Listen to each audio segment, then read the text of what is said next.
तो दोस्तों आज के इस वीडियो में हम बात करने वाले हैं कि हाउ टू टॉप क्लास 10 या 10वीं कक्षा में हम 90% या उससे अधिक मार्क्स कैसे लेकर आएँ। देखो कोई भी बच्चा पढ़े या ना पढ़े लेकिन उसके दिमाग में ये सवाल ज़रूर आता है, यानी कि वह सोचता ज़रूर है कि मैं इस कॉलेज को टॉप करूँगा, मैं इस टॉपर लड़के को पीछे करूँगा, मैं इस स्टेट को टॉप करूँगा, बट लेकिन वह पढ़ना नहीं चाहता है।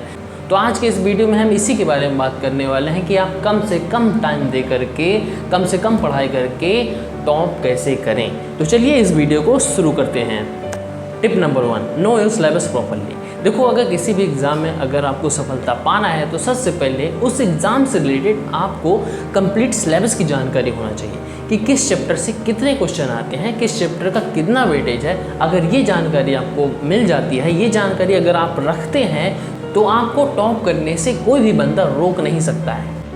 Tip number 2, maintain separate notebook and multiple revision.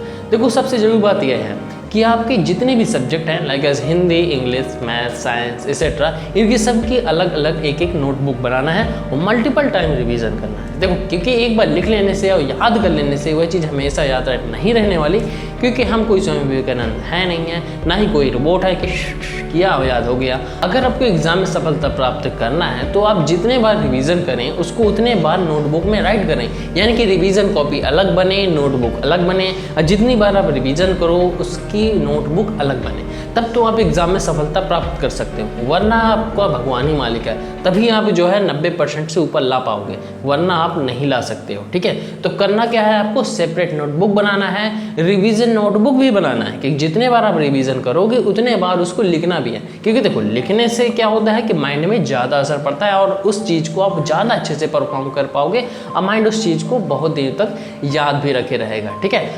Tip number 3, highlight important point. अब ये सबसे ज़्यादा इंपॉर्टेंट पॉइंट्स है, हाईलाइट करना। अब इसका ये मतलब नहीं है कि पूरी बुक को ही हाईलाइट कर डालो ना, क्योंकि जब भी आप बुक पढ़ोगे तो इसमें आपको कुछ इंपॉर्टेंट पॉइंट समझ में आते हैं, तो उसको आपको हाईलाइटर की सहायता से हाईलाइट कर देना है। क्योंकि एग्जाम टाइम जब भी आप रिवीजन करोगे तो ईजिली आप क्या करोगे कि जब भी आप देखोगे हाईलाइटर वाला पॉइंट तो आपको पूरी स्टोरी आपके दिमाग में छप जाएगी और आप एग्जाम में टॉप कर पाएंगे।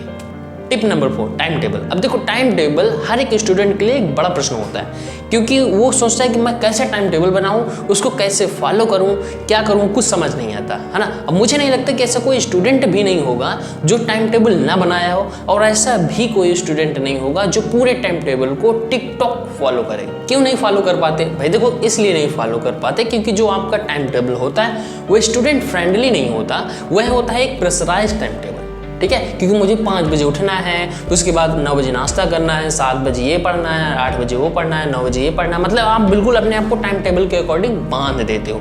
अब बाई चांस उसी टाइम टेबल में आपका कोई काम आ गया, जब काम आ गया तो वो आपका जो पढ़ने वाला टाइम है वो तो गया आपका। अब जब गया तो आपका माइंड खराब हो गया और जो आगे वाला टाइम टेबल है वो भी आपको अच्छे से फॉलो नहीं हो पाया।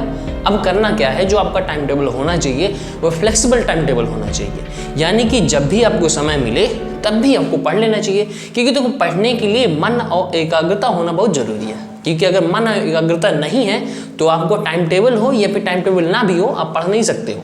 ठीक है, तो जब भी आपको टाइम मिले तब भी आपको पढ़ाई कर लेना है। और आपका पढ़ाई करने का तरीका ऐसा होना चाहिए, टारगेट बेस्ड स्टडी होना चाहिए।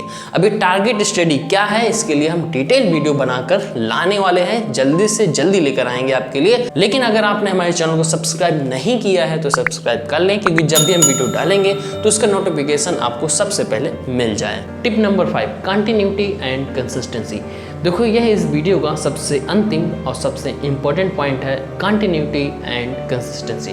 देखो आप इसको ऐसे भी मान सकते हो कि किसी भी एग्ज़ाम में अगर आपको सक्सेस होना है तो यह उसका एक मूल मंत्र है। देखो बिना कंसिस्टेंसी के कोई भी व्यक्ति अपने जीवन में कुछ हासिल नहीं कर सकता, क्योंकि कोई भी व्यक्ति एक ही बार में सफलता के शिखर पर नहीं चढ़ जाता है। प्रयास करते समय उसे कई बार असफलताओं का सामना करना ही पड़ता है। हमें कछुए की चाल चलना है, हमें खरगोश की तरह नहीं चलना है। खरगोश होता है तो वह जल्दी से जाता है और थक जाता है, लेकिन हमें आराम से चलना है और चलते ही रहना है और चलते ही रहना है, और जब तक अपने गोल तक नहीं पहुंच जाना है तब तक हमें रुकना नहीं है। इसलिए हमें उस कार्य को लगातार करना है, ना कि एक बार में इकट्ठा नहीं कर लेना है, ना बिल्कुल नहीं। हमें थोड़ा थोड़ा करना है, लेकिन लगातार करते रहना। अगर कोई पाठ आज आपको याद नहीं हो रहा है तो इसका मतलब ये नहीं कि ज़िंदगी में आपको कभी याद नहीं होगा ना, उसको थोड़ा थोड़ा करके उसे पूरा याद करो, ठीक है। उसको थोड़ा थोड़ा करके पूरा याद करना होता है। नहीं याद हो रहा आज तो थोड़ा थोड़ा करके उसको पूरा याद कर डालो। लेकिन आप खरगोश बनने का प्रयास मत करो, आप कछुआ बनो। थोड़ा थोड़ा करो लेकिन उसको पूरा करो, ठीक है। काम को आपको लगातार करना है, बीच में छोड़ना नहीं है, क्योंकि आपको सपने देखा है तो उस सपने को पूरा करना है। आपने जो गोल बनाया है उसको पूरा करना है, बीच में छोड़ना नहीं है। भले थोड़ा सा टाइम लगे बट लेकिन आपको काम करना नहीं छोड़ना है। अगर आपने काम करना छोड़ दिया तो आपके सपने का क्या होगा, आपका गोल का क्या होगा, ये सब कुछ बेकार हो जाएगा।